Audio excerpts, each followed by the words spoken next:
ला नागपुरातून विरोध होतोय। हा विरोध राजकीय क्षेत्रातून नाही तर वैचारिक क्षेत्रातून होतोय। रेड्डी यांनी 2011 मध्ये दिलेल्या एका निकालामुळे त्यांच्या विरोधात प्रश्न विचारले जात आहेत। हा निकाल सलवा जुडूम संबंधी आहे। नागपुरातल्या प्राध्यापिका प्रतीक्षा पटवारी यांनी लोकसभेचे विरोधी पक्षनेते राहुल गांधी यांना पत्र पाठवून रेड्डी यांच्या संदर्भात काही प्रश्न विचारले। आदिवासींना जगण्याचा हक्क नव्हता का? सलवा जुडूमला विरोध करताना नक्षलवाद्यांच्या हक्कांचा विचार करण्यात आला, पण निर्दोष आदिवासींच्या अधिकारांना काहीच किंमत नव्हती का, असा प्रश्न पटवारी यांनी राहुल गांधींना विचारलाय। सलवा जुडूम संबंधी दिलेल्या या निकालांमुळेच रेड्डी यांना इंडिया आघाडीने उमेदवार बनवलं नाही का, अशी शंकाही पटवारींनी उपस्थित केली आहे।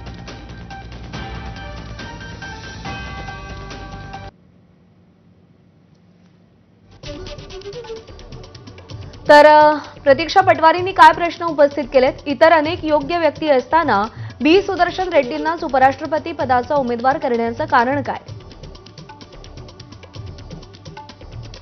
2011 ला सलवा जुडूम विरोधात रेड्डींनी दिलेला निकाल यामागे कारणीभूत आहे का? रेड्डींच्या निकालामुळे सलवा जुडूम आंदोलन संपलं, आदिवासींना जगण्याचा, समतेचा आणि एकूणच मानवी हक्क नव्हता का? काँग्रेसच्या अनेक नेत्यांनी नक्षलवाद्यांना क्रांतिकारी म्हटलं, रेड्डी आणि राहुल गांधींनाही माओवादी क्रांतिकारी वाटतात का?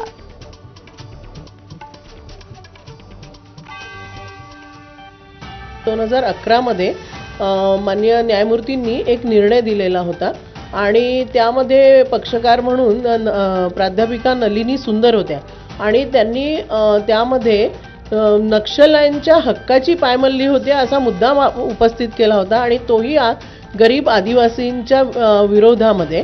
तर कुठेतरी हा निर्णयच उपराष्ट्रपती पदाच्यासाठी त्यांच्या मागे तर नाही, राजकीय आणि सामाजिक संस्थांच्या आश्रयाला जाण्याची तर माओवाद्यांची भूमिका नाही आणि या भूमिकेचं इनडायरेक्ट समर्थन माननीय राहुल गांधीजी आणि आपले सुदर्शनजी करतायत का, असं मला प्रश्न पडला। म्हणून मग मी त्यांना हे पत्र लिहिलं की बाबा राहुलजी, तुम्ही हे काय करताय?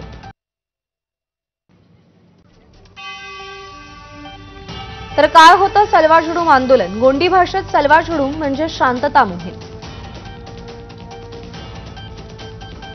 सलवा जुडूम हा नक्षलवाद्यांच्या अत्याचाराविरोधातला आदिवासींचा लढा होता। महाराष्ट्र आणि छत्तीसगडच्या सीमारेषेवरील करकेलीमध्ये 2005 मध्ये सलवा जुडूम आंदोलनाची सुरुवात झाली। दंतेवाडाचे तत्कालीन आमदार महेंद्र कर्मांचा सलवा जुडूमला पाठिंबा होता।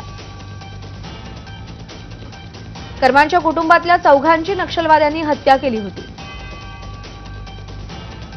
तत्कालीन रमणसिंग सरकारचाही सलवा जुडूमला पाठिंबा होता। आदिवासींच्या स्वसंरक्षणासाठी शस्त्र, बंदुका आणि दारुगोळा जमा केला गेला। सहभागी आदिवासींना सरकारकडून मानधन आणि धान्य पुरवठाही झाला।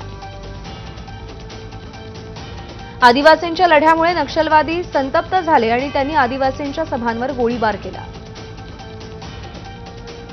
दंतेवाडा आणि विजापूरमध्ये सलवा जुडूमच्या कार्यकर्त्यांची फौज निर्माण झाली होती। 2008 पर्यंत सलवा जुडूममुळे नक्षलवादी नामोहरम झाले। नक्षलवाद्यांविरुद्ध लढता लढता आदिवासींच्या गटांमध्येही रक्तरंजित संघर्ष सुरू झाला। आदिवासींमधील संघर्षामुळे सरकारी सवलती बंद झाल्या। 5 जुलै 2011 रोजी सुप्रीम कोर्टानं सलवा जुडूमवर बंदी घातली।